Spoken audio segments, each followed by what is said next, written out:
Bonjour, nous sommes le mardi 17 septembre 2024 et le sujet est ce fait divers qui a eu lieu à Marseille autour d'une pâte à tartiner et un braquage avec une somme assez conséquente, nous allons le voir. N'oubliez pas de vous abonner pour plus de news nationales, européennes et internationales sur ce monde merveilleux dans lequel nous vivons. Marseille, venu acheter un stock de pâte à tartiner, il tombe dans un guet-apens et finit braqué. Déjà, on va voir dans quelles conditions ça a eu lieu. C'est assez risible. L'homme venu chercher de la pâte à tartiner algérienne El Morgen pour 5600 € en espèces. 5600 € en espèces. Bon, déjà, voilà le trafic. Normalement, la somme maximale qu'on peut utiliser, ça doit être 3000 maximum. C'est présenté dans un hall d'immeuble avant d'être braqué. Voilà, comme s'il achetait d'autres substances. Malgré son interdiction à la vente en Europe, ouais, ça a été assez récent, la pâte à tartiner algérienne El Morgen continue de susciter la convoitise et attire les aigrefins en tout genre. Une pâte à tartiner qui ressemblerait au fourrage des Kinder Bueno, puisque c'est de la crème de noisette. Et nous allons voir aussi sa composition. À Marseille, un commerçant qui pensait flairer la bonne affaire a été agressé et dépouillé en tentant d'acheter un stock de cette crème aux éclats de noisettes grillées, a appris le Figaro de sources policières ce lundi 16 septembre. Flairer la bonne affaire. Acheter de la pâte à tartiner aux noisettes dans un hall d'immeuble et se balader avec 5600 balles. Voilà le trafic. D'après nos informations, la semaine dernière, le patron d'une société d'import-export de produits de bazar prend connaissance d'une petite annonce sur les réseaux sociaux concernant la disponibilité de la pâte El Morgen dans le quartier de Val-Barel, dans le 11e arrondissement de la ville. Un rendez-vous est convenu vendredi, jour durant lequel le patron envoie un de ses employés récupérer la marchandise. Il va récupérer la marchandise et se balader avec 5600 balles non loin de barres d'HLM. Tout un stock est promis par le revendeur pour la somme de 5600 €. Mais quel stock? C'est quoi? Une tonne? Les billets en poche, l'employé se rend à l'adresse vers 23h, déjà v'là l'heure, hein, au pied de plusieurs barres HLM. Faut être grandement naïf ou stupide pour pas voir que c'est un guet-apens. Hein. Il faut convenir d'un endroit public ou à l'écart. Mais sur place, il tombe non pas sur une valise de pâte à tartiner. Bah, une valise, ce serait trop peu pour 5600 balles. Hein. C'est plutôt une camionnette. Mais sur un homme en voiture qui l'invite à embarquer pour le conduire devant un immeuble. Il l'enjoint ensuite à monter au 4e étage pour quelques formalités administratives. Déjà là, c'est plus que ridicule. Hein. Quelle histoire. Mais la victime, âgée de 27 ans, n'a pas le temps de monter dans l'ascenseur qu'elle est alpaguée dans le hall par un autre individu.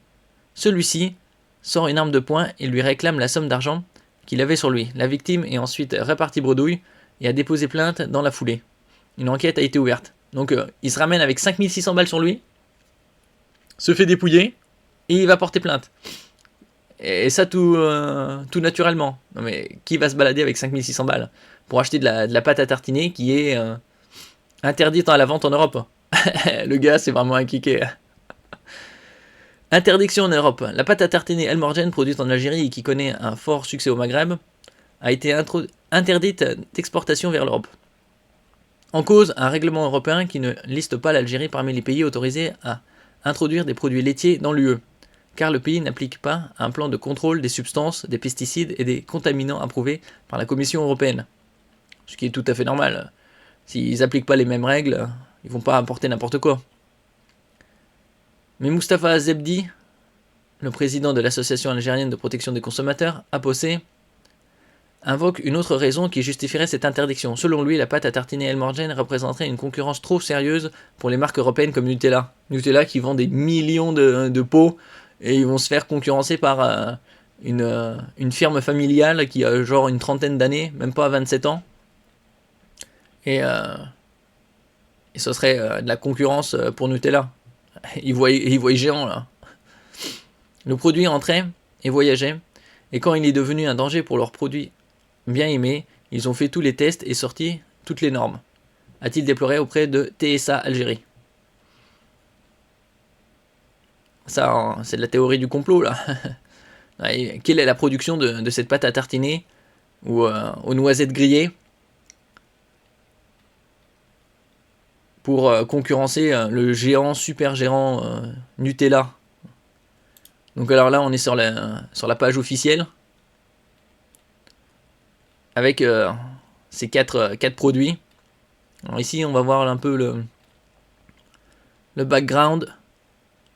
Fondé en 1997, C'est Bon, c'est la firme qui est derrière Elmorgen, est une entreprise familiale qui s'est rapidement imposée comme un acteur incontournable dans le domaine des ingrédients alimentaires pour la pâtisserie.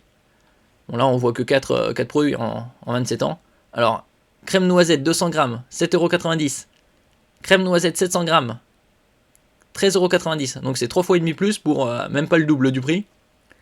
Pâte à tartiner Rocher, c'est autre chose. 600 grammes pour 15€. Et là vous avez le méga pot là, 2,5 kg pour 30€.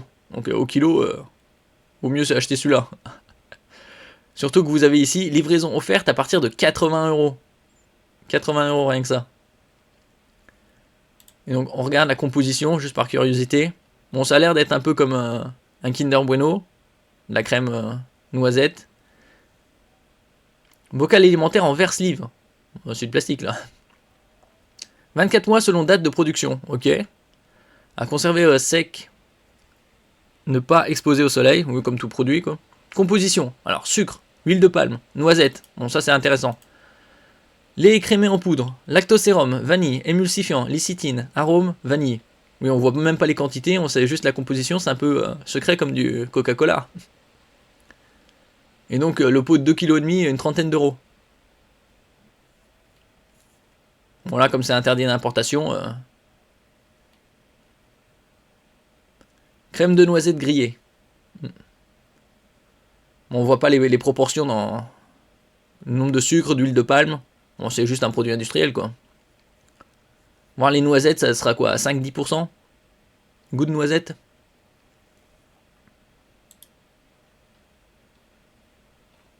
Et donc, est-ce que la levée d'interdiction aura lieu ou non?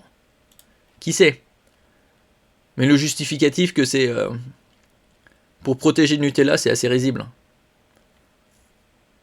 Ils produisent pas assez pour justement concurrencer Nutella.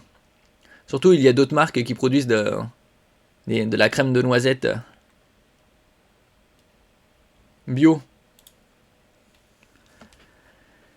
Merci pour votre écoute. N'oubliez pas de mettre un j'aime, un commentaire, de partager et de vous abonner à la chaîne. À la prochaine fois.